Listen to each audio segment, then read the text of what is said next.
David Cusick's Sketches of Ancient History of the Six Nations is a small book with a vast horizon. Written from Tuscarora village, and printed in the early 19th century, it carries creation story, migration memory, law, ceremony, warning, and political identity into English print. This is not a modern textbook chronology. It is a layered oral history narrative, sacred account, historical memory, moral teaching, and Confederacy origin story at once. Cusick begins before North America has its present name. There are two worlds. An upper world of humans, and below it a dark water world of great beings. A pregnant woman falls from the upper world. The beings of the water gather in council, a creature brings earth from the deep, and a great turtle offers its back. Soil is placed on the turtle. The woman comes to rest there. As the turtle grows, the island grows, and the great island begins. The woman dies in childbirth, and her twin sons grow into opposing powers. Ego, the good mind, and Egon-Ha-Het-G, the bad mind. The good mind refuses to leave the world in darkness. From the mother he forms the sun and moon, and he sets the stars to mark nights, seasons, and years. He shapes creeks, rivers, animals, fish, and real people. Thunder is appointed to water the earth with frequent rains, making the island fruitful. The bad mind disturbs the order with steep places, falls of water, dangerous reptiles, and obstruction. Creation becomes a struggle over how the world will be governed. The brothers contest for rule of the universe. The good mind prevails, and the bad mind sinks down as a power of death and spiritual danger. Part 2 moves to the St. Lawrence, called Kanawij. There the Iguiho people live near a majestic river, watched by threats from giants and monsters. Cusick's ancient landscape is alive with giants, horned serpents, fierce animals, falling stars, and ruined forts. These are stories of danger, memory, and survival.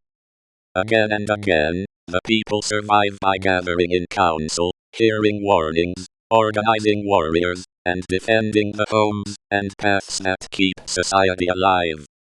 Part 3 begins at Cusick, now Oswego. A people are released from the mountain and visited by Wagon, the holder of the heavens. Wagon can change shape.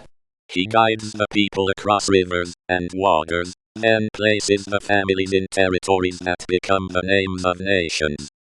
The Mohawk, Oneida, Onondaga, Cayuga, and Seneca are placed across the eastern, central, and western geography of what becomes the Longhouse.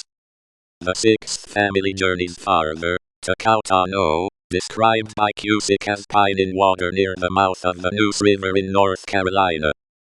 Wagon forms Gonisibne, the Longhouse, separate fires, related families, a chain of alliance, and a political structure meant not to be extinguished. A sacred visitor teaches moral rules, marriage, worship, and cultivation. Corn, beans, squashes, potatoes, tobacco, and dogs for hunting enter the social order. Then the flying heads attack in the night. In one famous scene, an old woman sits by the fire parching acorns as a monstrous head appears at the door. The monster thinks she is eating coals, and flees. The engraving turns a domestic act into a moment of spiritual power and survival. Cusick also records material life. Burned log fortifications, gates for passage and water, clay kettles, bone awls, smoking pipes, turtle shells, and fire by friction. The astonished giants overrun the country. The holder of the heavens returns, changes shape, and defeats them by stratagem near Onondaga. Lake serpents and human-headed snakes block paths between settlements. Thunderbolts, warriors, dreams, and courage force these beings back into the deep. Adotarho first appears as a dangerous Onondaga chief. His body is associated with black snakes, and his power threatens the order of the 5 nations. The people drive away the snakes, gather wampum, and dress him in a great belt. The hostile chief becomes a lawgiver. At Onondaga, the tree of peace is planted. Its branches point to the 4 directions, and leaders deliberate beneath it while the council fire burns. Belts and strings of wampum preserve the record of alliance.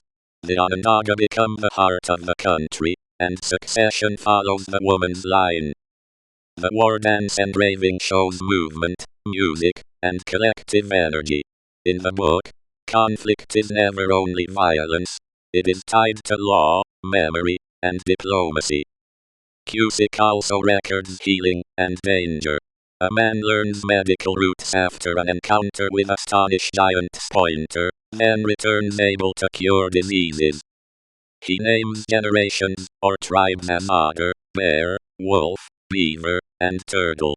Each has chiefs who help settle disputes and sustain social order. Ceremonial passages describe false faces visiting houses to drive away sickness, white dogs ornamented with wampum, tobacco offerings, dances, and dream-guided feasts. Cusick remembers Yagaania, a powerful woman called Mother of Nations, who lives in a peace house and stands at the center of Aryan diplomacy and conflict.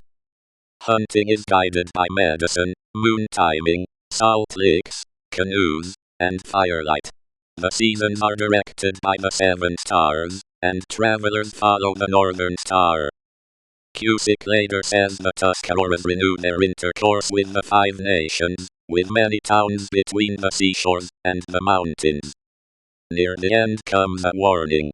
People from beyond the great waters will bring liquor, buy lands, threaten the tree of peace, and extinguish the council fire. Columbus appears late in the story. In Cusick's structure, European arrival is not the beginning, but an interruption of a much older indigenous world. The book closes with Mohawk and Tuscarora number words. After creation, migration, war, law, and prophecy, language itself remains as evidence and memory. Cusick's sketches is a survival document. A great island held by turtle, a longhouse held by wampum, and a people held by memory.